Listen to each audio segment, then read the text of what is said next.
Hello everyone, welcome back to my channel. For today's video I decided to teach you how to cook one of the best inventions of this world, that's correct, pasta.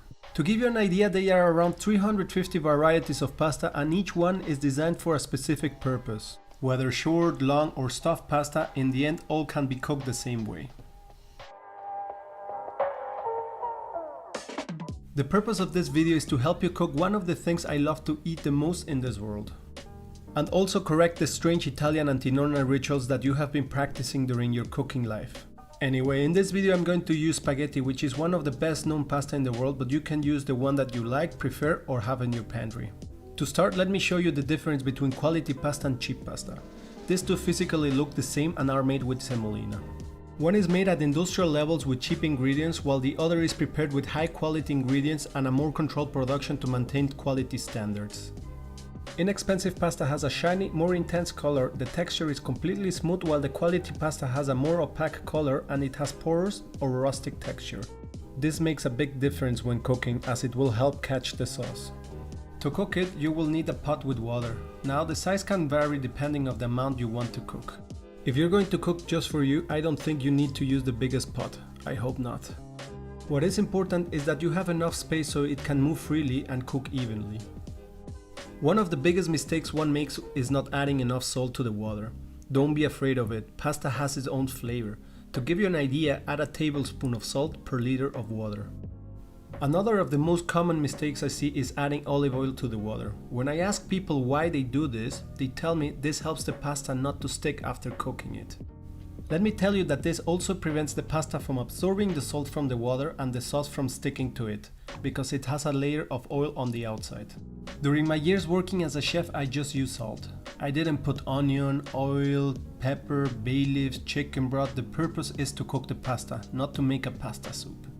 Now, one of the rituals that I have never understood is to throw a piece of pasta to the wall to see if it sticks. Supposedly, if it sticks, it means that your pasta is already cooked. Guys, please don't do this. Pasta releases starch when you're cooking it. Depending on the quality, this will vary in their starch content. That means that some will probably stick and others will not. The only thing that you will generate is that after washing the dishes and your pots, you will also have to clean your walls. Another mistake I see after cooking it is to rinse it with cold water. I personally don't do this step. I don't like it and I'd never recommend it. But if you want to do this, it's only valid if you don't cook the pasta completely. For example, this pasta takes 8 minutes to cook. If you want to do this, I recommend cooking it just for 5 minutes and strain it, rinse it and add oil so it doesn't stick to each other. This way you will be able to store it or reheat it without overcooking your pasta.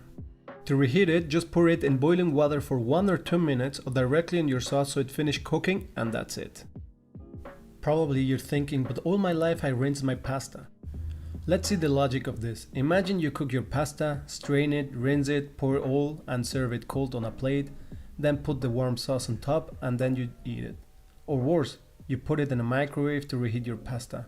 Sorry, but this doesn't make sense at all.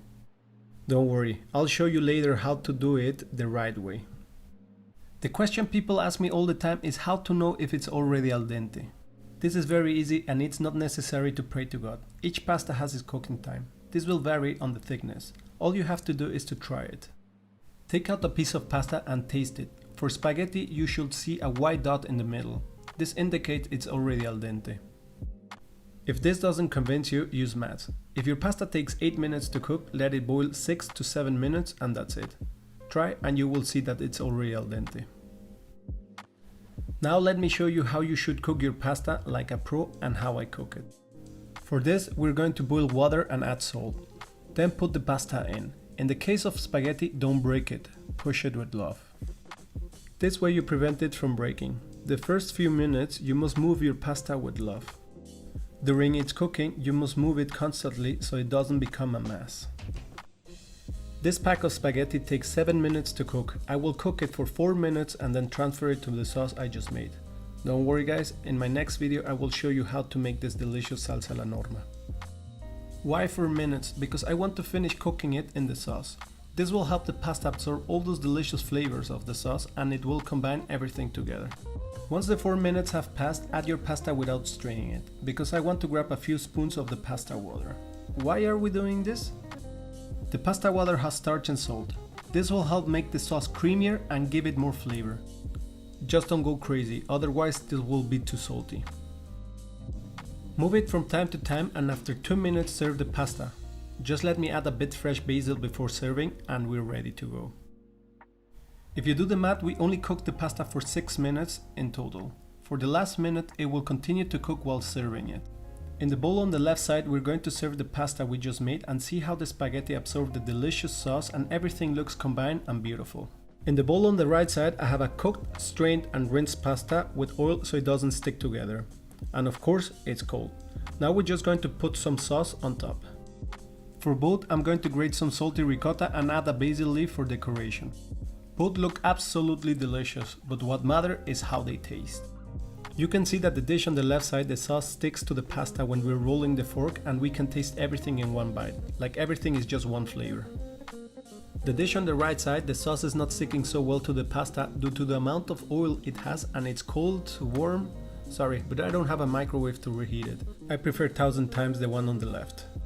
Have you ever wondered why you always end up with sauce on your shirt every time you eat pasta?